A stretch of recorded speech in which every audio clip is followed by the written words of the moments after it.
Every day something is reaching for you. It does not use words, it does not need technology, yet it speaks through patterns you overlook, through moments you dismiss, and through signs that feel too precise to be coincidence. Your spirit guides are not figures of myth. They are the unseen architects shaping choices, protecting steps and whispering direction in ways you've already experienced, but never fully recognized. Discernment between imagination and authentic guidance requires systematic testing, and several simple criteria produce useful distinctions. The first test examines tone. A true message tends to carry neutrality or kindly firmness and does not rely on flattery or terror to motivate action, while the ego's suggestions commonly employ praise or panic to pursue immediate gratification. The second test observes persistence. Authentic signals repeat across situations without insisting on urgency, and the repetition often appears in different formats, such as a dream image that returns as a song lyric in waking life. The third test measures alignment with integrity. Genuine guidance tends to support actions that respect other people's dignity and long-term well-being, whereas deceptive impulses seek shortcuts at the expense of relationships or responsibility. Ethical alignment provides a moral test that distinguishes guidance from egoic persuasion, and true direction tends to support actions that uphold dignity, responsibility, and long-term welfare, rather than promising gain through shortcuts or harm to others.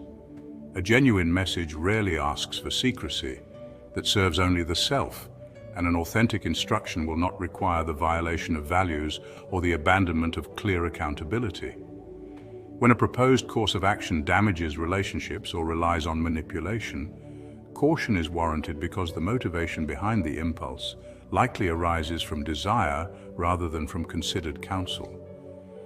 Clarity of motive functions as a reliable internal litmus test, and a seeker should ask whether the underlying intention of the suggested action improves the capacity to serve, to learn, or to contribute rather than simply to gratify a habit or to avoid discomfort.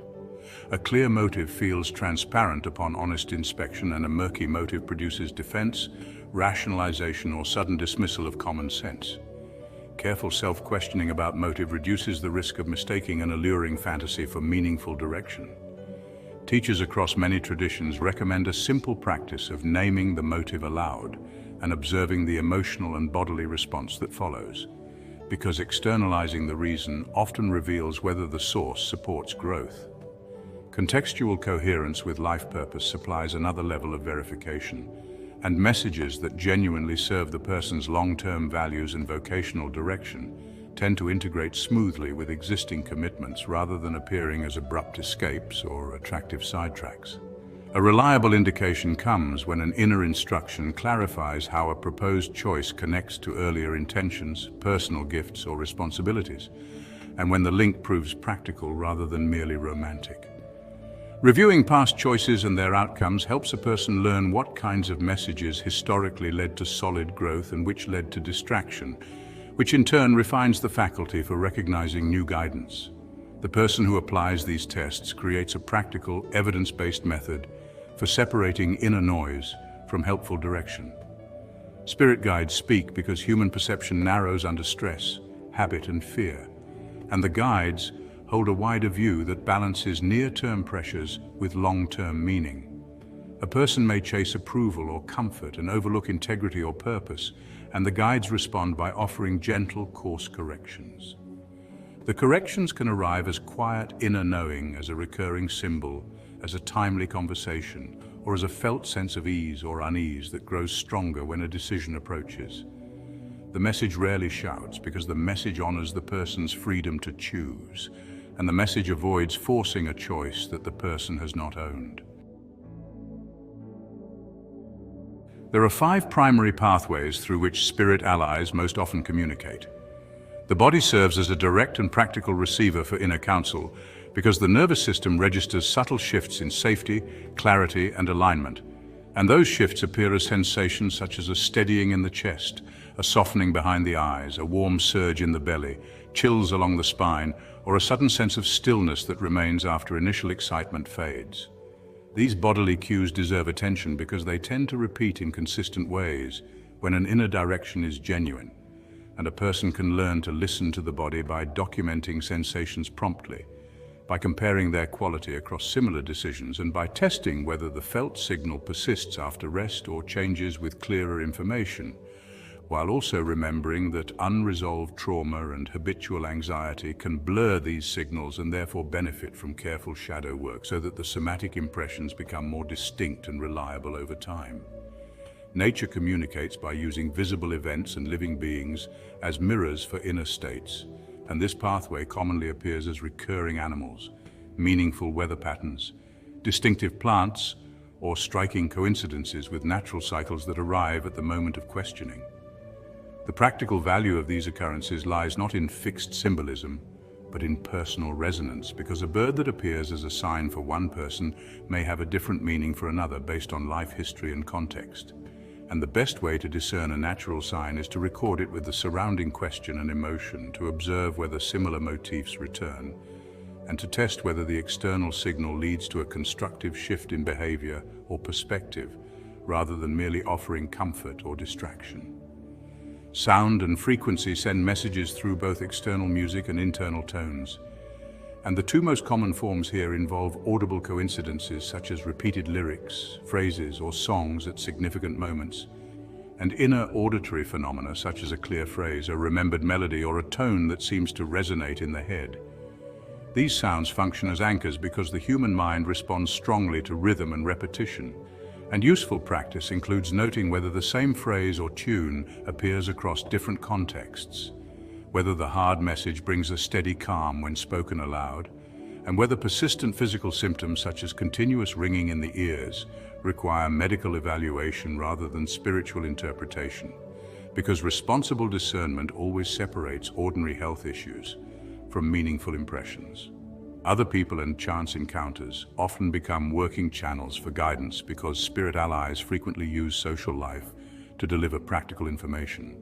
And such guidance can appear when a mentor asks a pointed question that exposes a blind spot, when a casual remark from a stranger answers a private inquiry, or when a new collaborator arrives precisely at the moment a certain skill or resource would change the course of events. These social messages become trustworthy when they confirm inner impressions and when they repeat in different forms, and the seeker should weigh them by checking whether the encounter invites ethical action, supports long-term well-being, and aligns with prior inner signals rather than insisting on immediate compliance or flattering the ego. Dreams and altered states provide a condensed and imagistic grammar that often compresses complex guidance into scenes, characters, and symbolic actions, and the dreaming mind uses those resources to rehearse choices, to expose hidden motives, and to offer possible outcomes in a safe space. Practical use of this pathway depends on immediate recording of dreams upon waking, on looking for recurring figures and storylines that mirror waking life dynamics, and on understanding that these nocturnal messages may require interpretation over time, because dreams tend to present material out of chronological order and to fold past wounds and future possibilities into a single image, which means that shadow material and unresolved contracts can appear vividly in dreams, and that working through those patterns will make subsequent messages clearer.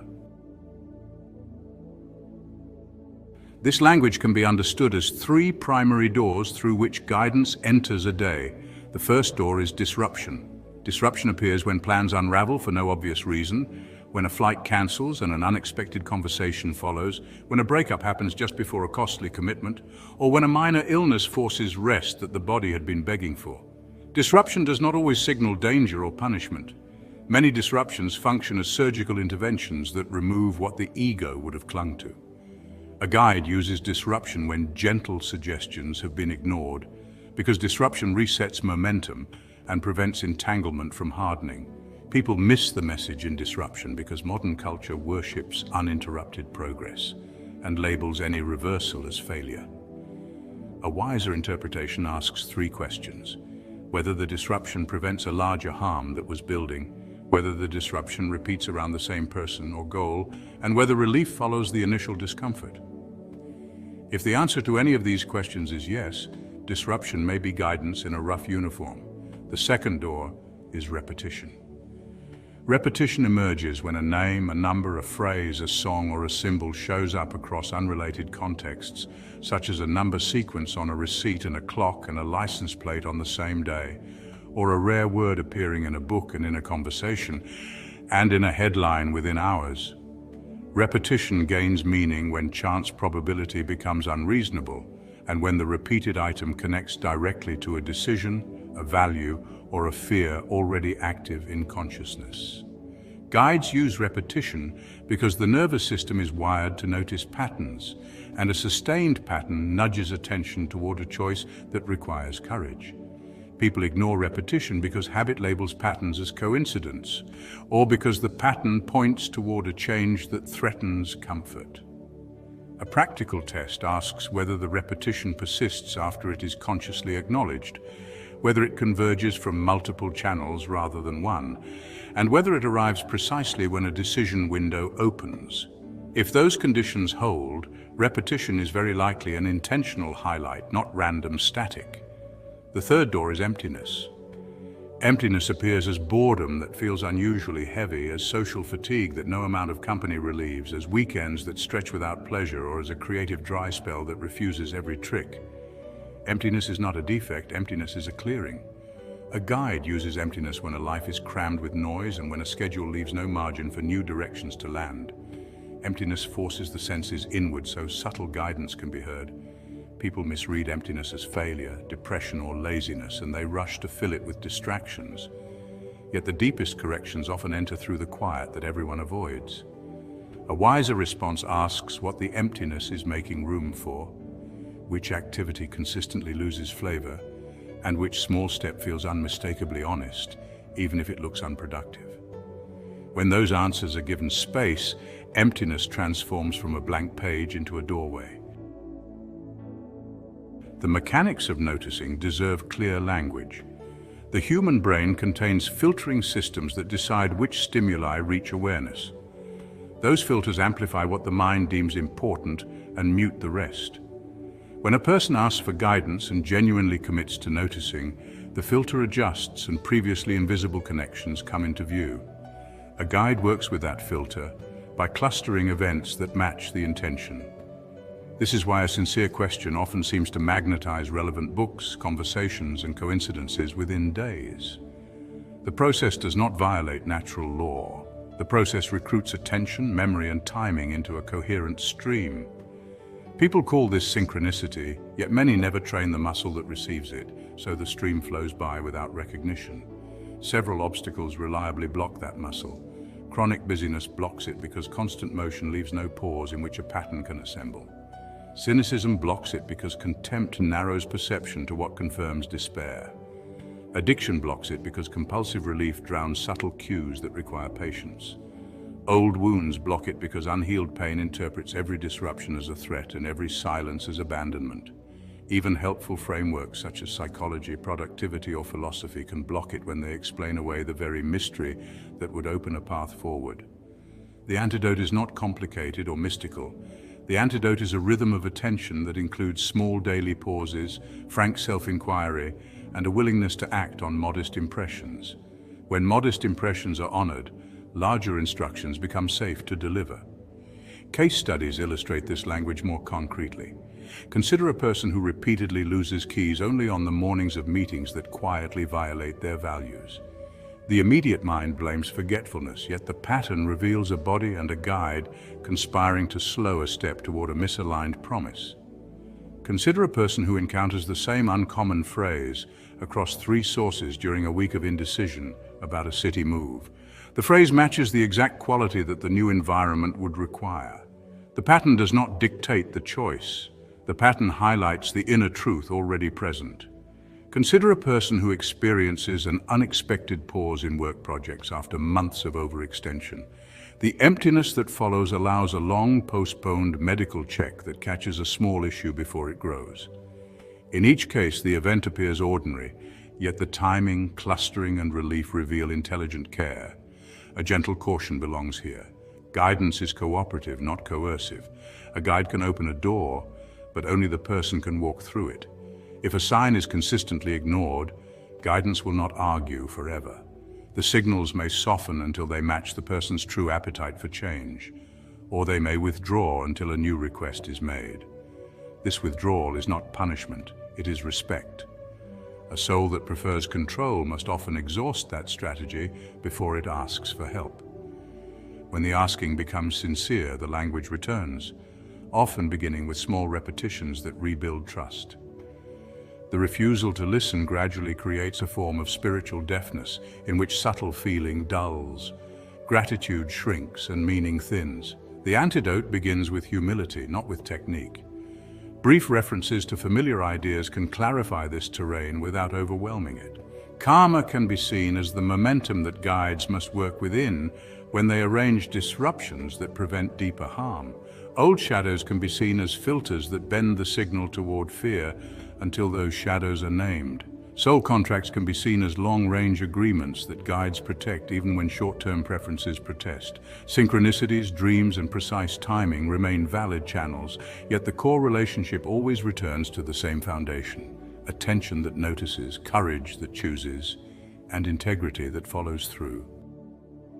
If you know someone lost in confusion, trapped by manipulation, don't stay silent.